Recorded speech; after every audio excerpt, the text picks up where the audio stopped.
जय श्री कृष्ण दोस्तों, आप सभी का स्वागत है एक ऐसी दुनिया में। आसमान पर चांद को देखकर बचपन की बातें याद आ गई। आंगन पर बैठकर कितने ही कहानियाँ सुना करते थे और हंसते थे, हम खिलखिलाते थे। अब तो वह कहानी खो गई। अब हम सुनते हैं। उठते हुए रात को निशाचर प्राणी को देखते थे तो ऐसा लगता था मानो कि चांद को चुराने के लिए वह आए हैं, पर ऐसा नहीं था। कहानी में सुनते थे हम, परियां आती है नदी पर नहाने, वह नहा कर चली जाती है फूलों का रस लेकर, नहा कर जाती है स्वर्ग में वह, और वह गायब हो जाती है। यही कहानी सुनते थे, बड़ा ही आनंद आता था। अब तो वह कहानी बताने वाले भी अपनी उम्र के पड़ाव पर है। हम भी दूर हो गए, उनसे मिल नहीं पाते। पर जब जब इस चांद को आसमान पर देखते हैं बादलों पर गिरते हुए, तो हमें याद आती है वही कहानी। उस कहानी में था चांद चोरी करता है। एक बुढ़िया थी, वह बुढ़िया एक पत्थर को बाहर रखी हुई थी। वो पत्थर था अनमोल। चांद रात को आकर चुरा कर ले जाता है। बुढ़िया को पता चलता है तो चांद को श्राप दे देती है।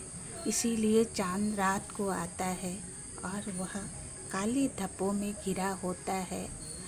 तो कोई कहते हैं चांद को श्राप मिला है इसीलिए, पर ऐसा नहीं है। चांद तो चांद है। आसमान पर जब भी आता है मुस्कुराते हुए आता है, अपना दर्द भुलाकर हमें रोशनी से नहा देता है। प्रकृति झूमती है चांद की रोशनी में, हवा भी शीतलता से आती है और छूकर निकल जाती है। नदियाँ कलकलाती है चांद की रोशनी में, मानो की धाराएं चांदी सा बनकर बह रही है।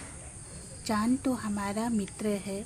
जब भी आता है वह हमारा दर्द दूर करता है और मुस्कुराते हुए कहता है, मैं हूँ तुम्हारे साथ। ज़रूर मैं 15 दिनों में आता हूँ, पर आता तो हूँ ना, किसी को इंतज़ार नहीं कराता। मैं तो इंतज़ार करती हूँ चांद का मुंडेर पर बैठकर। और चांद मुस्कुराकर कहता है, पगली मैं आ गया, देख तो ज़रा।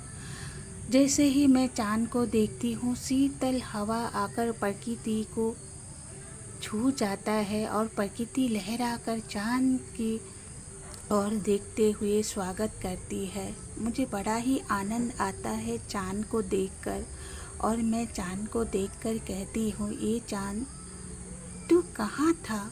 इतने दिनों बाद दिखा।